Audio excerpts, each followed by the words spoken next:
તો આજે આપણે બનાવીશું વરસાદમાં ખાવાની મજા પડે તેવા ભરેલા મરચાના ભજીયા। 400 ગ્રામ જેટલા મરચાને બરાબર રીતે સાફ કરી આ રીતે છરીના મદદથી અંદરના બીજના પાર્ટ અને રગના પાર્ટને અલગ કરી લઈશું। ડીટીયાના પાર્ટને પણ આ રીતે આપણે કાઢી લઈશું। પછી 100 ગ્રામ ગાંઠિયા અને 100 ગ્રામ ચવાણું લઈ તેને ખાંડણીમાં આધકચરું ખાંડી લઈશું। ત્યારબાદ તે બંને વસ્તુને એકદમ સરસ રીતે મિક્સ કરી દઈશું।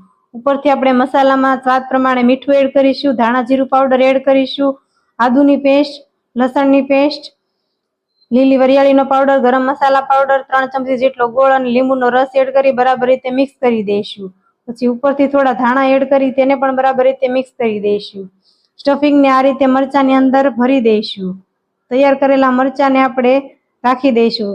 પછી તેમાં 1.5 કપ જેટલો બેસનને ચાળી લઈશું। ત્યારબાદ તેમાં સ્વાદ પ્રમાણે મીઠું એડ કરીશું અને બરાબર મિક્સ કરી થોડું પાણી ઉમેરતા જઈને આ રીતે બેટર બનાવી લઈશું। તૈયાર કરેલા મરચાને ડીપ કરી તેલમાં ફ્રાય કરી લઈશું। તો તૈયાર